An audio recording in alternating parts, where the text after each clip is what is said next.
should introduce. This is Emlyn Nardone from the National University of Ireland, right here in Dublin. Okay. First of all, I just want to explain a little bit about my background, where I'm coming from. I started off as an undergraduate wanting to study globalization, and I thought it would be a good idea to study economics. And after 2 years of microeconomics, macroeconomics, and hardly anything ever said about globalization, I quickly got out of it and headed into political theory. And from there, then I ended up into international relations, which, as well, also says very little about globalization. So after my bachelor's degree and a master's degree in international relations, I still hadn't quite found out what globalization was.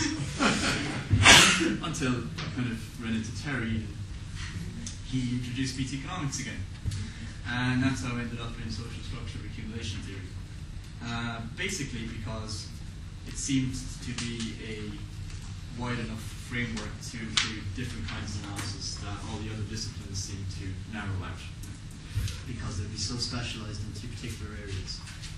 So the purpose of this paper is, first of all, to introduce concepts of state and markets from international relations and from economics, and bundle them together under social structure of accumulation theory. The state in social theory has been a very problematized concept, and this has especially come from mainstream international relations, because international relations and economics have been termed the dismal sciences in trying to explain states and markets. International relations has always had an idea of the state as the actions of a government. It's an individual actor that acts on an international in an international sphere.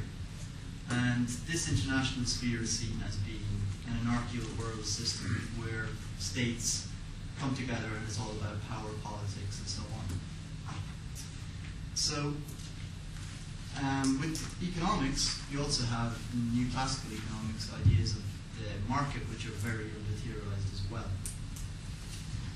And what I'm trying to do is, before I introduce ideas of states and markets into the SSA theory, I want to sort out the problematics that are associated with it first. So, mainstream IR theory and its related subfields have been found wanting in some respects. This has occurred mainly through a lack of theoretical sophistication in understanding the sudden end of the Cold War and the issues that the processes of globalization have raised towards traditional realist, neo-realist, and other nation-state-centric conceptions of the international system. IR theorists' obsession with the nation-state has also been unhelpful in assessing the form of global restructuring by contributing to a thing called the global national dualism, which is still prevalent in much of the global studies literature. This dualism revolves around the idea of a strong and weak state thesis. The strong state thesis says that nation-states are still the primary actors in the international system, and that in a sense globalization doesn't really exist unless it's associated to nation-states and has an explicit link with nation-states. While on the other hand, the weak state thesis says that globalization is an omnipotent power, and that nation-states no longer matter and have no longer got a role to play in the international system. And these two positions are extreme. By what I'm going to propose in this paper, I kind of feel a little bit like I'm going to be a lamb to the slaughter, because from what has been mentioned by many of the speakers before, it's a difficult thing in trying to conceptualize a global social structure of accumulation.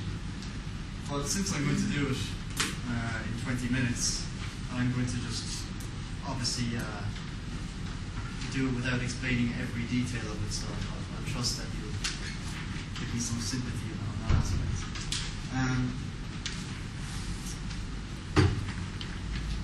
Whilst in many respects the nation-state is still arguably the most important unit in the world political system, its role and function in the world's economy has been problematised by occurrences such as the globalization of capital, the increasing influence of non-state actors, and various technological and ideological revolutions which have led to large-scale reorganisation of Western manufacturing and Western service industries. Examples of these would be the shift from Fordist production to a post-Fordist model of industrial production, the move to privatised state enterprises, and basically anything to do with commodity chain restructuring, and also things that would be related to the spatialisation skill, such as industrial relocation, labour deregulation, and also including that financial deregulation. To include the elements that I've just outlined within the field of international political economy would have been, until relatively recent really a no-go area. Robert Woodman, who is seen as the father in many respects of international political economy, makes absolutely no reference whatsoever to commodity chains, production, or anything like that in his work. Susan Strange suggests a reason why this might be happening, and that is that, first of all, international relations and therefore international political economy was, during the Cold War, very dominated by American academics, and there was certain unconscious value judgments and assumptions based on the American experience or on American national interests. But a more plausible, I think, explanation is that the subject itself has always asked very specific questions which have limited the capacity of the subject to deal with questions regarding globalization. International relations and economics, neither of them actually have an explicit theory of globalization whatsoever. It's just outside of their analysis. All they can talk about is states and markets, nothing else.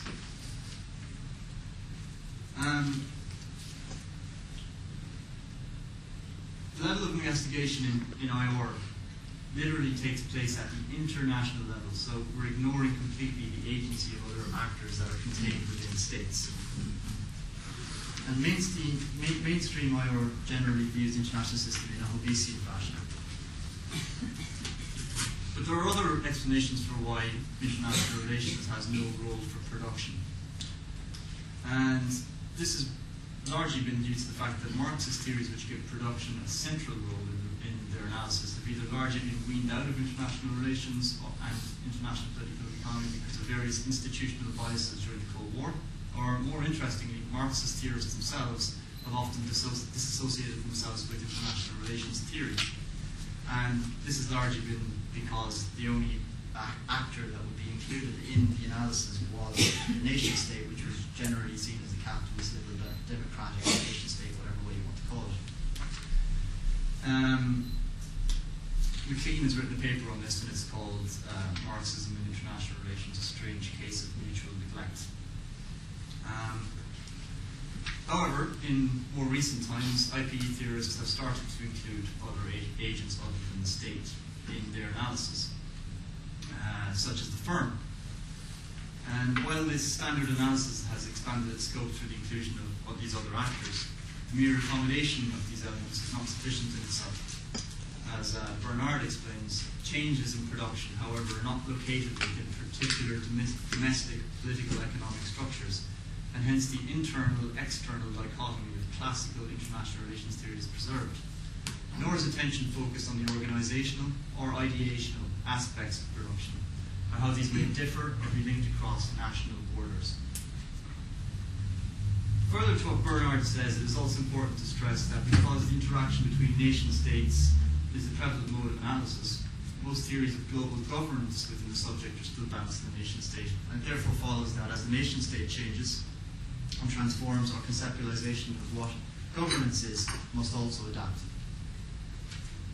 While globalization and ideology in their various guises have come from agents and agencies nested within the territorial state, they still have had an instrumental role in creating the new circumstances for which the territorial state itself must acclimatise to. In this sense, the nation-state is caught in a double bind. Elements from within its borders are threatening its sovereignty, but not from within its own territory, but from the global space that has been created outside its jurisdiction. Mainstream IR and IP theorists can't appreciate this complexity due to their analysis deficiency, conceptualizing the difference between what a nation rooted in territory is and what the role of the state is. And so what I'm trying to do is say the concept of the state represents various actors and interests both within and outside a nation's boundaries. Therefore, IR, as it is, cannot deal with these problems. Without going into too much depth about neoclassical economics, as I'm sure most of you are aware of the certain limitations of it, the market in neoclassical economics is an often under-theorized and contestable concept itself, which is kind of the same as the international relations, ignoring of the state or dealing with the state. We also have economics and the market dealt with in the same way. The market ideology that is pervade is one of objective entities that are independent of society. Markets are governed by scientific laws, rules, and are thus treated in a similar manner to hard scientific phenomena such as gravity. So the market, in this sense, is a depoliticized concept, and basically, as it is theorized, it just serves mainly as a technical function of efficient resource allocation, or efficient in inverted commas. So this idea of a depoliticized market is a very powerful ideological tool that fits in neatly with orthodox accounts given earlier regarding IOR and IPE. These ideas of instrumental states and instrumental markets are very, very, very useful. To elaborate, we must begin by accepting that neoclassical economics is based upon the premise that the maximization of utility will lead to markets having greater efficiency in the allocation of resources. This efficiency transpires through the dissemination of information for buyers and sellers through prices, etc., and other signals, which enhance the market's dynamic efficiency and powers of coordination through its various decentralized market mechanisms. We therefore follow that most competitive markets are the best markets judged by the aforementioned criteria, namely that such markets will maximize utility, or said another way, they will be most likely to contribute to the general welfare of a society. If you follow this argument on, it's not difficult to see why doctrines of neoliberalism use neoclassical economic arguments to advocate the removal of as many state barriers as possible, such as tariffs or industry regulations, labor laws, because they act as a hindrance to the free operation of markets and the free flow of capital. The state, whether it's based on a national territory or we're talking about state functions in a global space, of course remains necessary for the purpose of maintaining markets and other structures belonging to the economic system. It also mediates conflicts of interest, it enforces contracts, other legal aspects of the market, as well as implementing structural transformations on national levels and international levels. Stephen Gill is a Neo-Gramscian political economist. Says that economic liberalism is not just simply a theoretical doctrine, it is also a form of political action that has tended to justify and promote the ascendancy of the capitalist class in the societies where it is practiced. That is, capitalist market societies. Economic liberalism is more a doctrine of the primacy of market forces than that of the state. However, Gill is correct when he says this, but it is contentious to do so at the expense of the state. He's giving the market maybe perhaps too much prominence. And what you need to do is make sure that you take both of these ideas together. Simply subjugating the state to market logics is misleading, is as misleading as giving the state primacy over markets. Individual nation states often, in recent times, see part of their economic authority in certain areas through various multilateral trading agreements, constitutional amendments, and so on. But the coordination of the markets is being transformed to another authority which acts in a state-like manner. Hurst and Thompson, who think that the state still has quite a strong role to play, would say that companies may want free trade and common regimes of trade, standards, but they can only if states work together to achieve common international regulations. It seems, therefore, that governance of markets has not simply been dispensed of, but more that the role of governance has been cited in a new transnational space, operating from outside the constraints of a nation-state's territory. It is important to reiterate that this process not all of a sudden appeared from outside of the territorial state. The process of capitalism has begun within the territorial nation-state system. It has gradually moved outside of its borders and consequently and concurrently moved from within the international system, which could be termed international capitalism, to a new global space, which we could call global capitalism, which is outside the explicit remit of the territorial nation-states. From this global space, capitalist logics have thereby begun to mould national states apparatuses to their new circumstances and practices of global production and accumulation structures. So in order to fully understand this process, the role of actors, i.e. classes, companies, institutions, traditionally associated and melded with the functions of nation-state, need to be re-examined, as do the institutional mechanisms that underpin markets and give them stability. So what I'm proposing to do is kind of create this well, I'm not creating it, but I'm turning it a transnational political economy, and I'm putting SSA theory in that genre. The reason I'm doing that is because SSA theory has traditionally been a state-centric mode of analysis. But this is not necessarily due to any flaw with the theory in itself. This has come more as a result of the relative newness of the approach. It's 30 years old. And the fact that its initial application has only been to individual nation-states. Much of the earlier SSA literature focused on conceptualizing a United States-specific SSA. Well, the broad framework has also been applied on their explicit jurisdictions, which starts a process of disciplinary restructuring from outside the international system. Then the forms of restructuring should have a common element in that institutional reorganizational pressures will most probably be implemented to serve the interests of a global production and accumulation logic. So it's kind of strange that SSA has not had much to say about the emergence of a global SSA.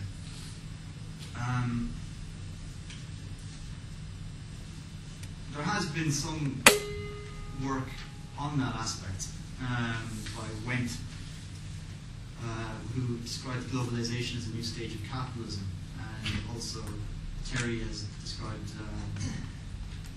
global neoliberalism. And work in the spatialization school is probably applicable outside of the United States, although all the studies have been conducted there, because they deal with capital flight, outsourcing, and production and relocation.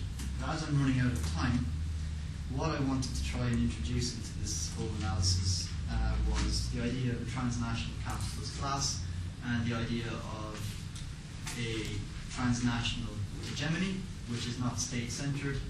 And lastly, and most contentiously, if you have a transnational class that has a transnational hegemony and you have the functions of states moving into global spaces, you have an emerging transnational state framework. What this transnational state concept would include is various apparatus that were previously undertaken by nation states but that have been transformed and are emerging in global spaces because they have to govern and deal with the requirements of global capitalism, global circuits of accumulation, global labour processes, etc. Transnational capitalist class should be distinguished from elites in national classes. They're not simply just the same thing. Transnational capitalist classes more capture nation states, and when they capture the policy-making aspects of nation states, they can mold the policies more away from national circuits of accumulation towards global circuits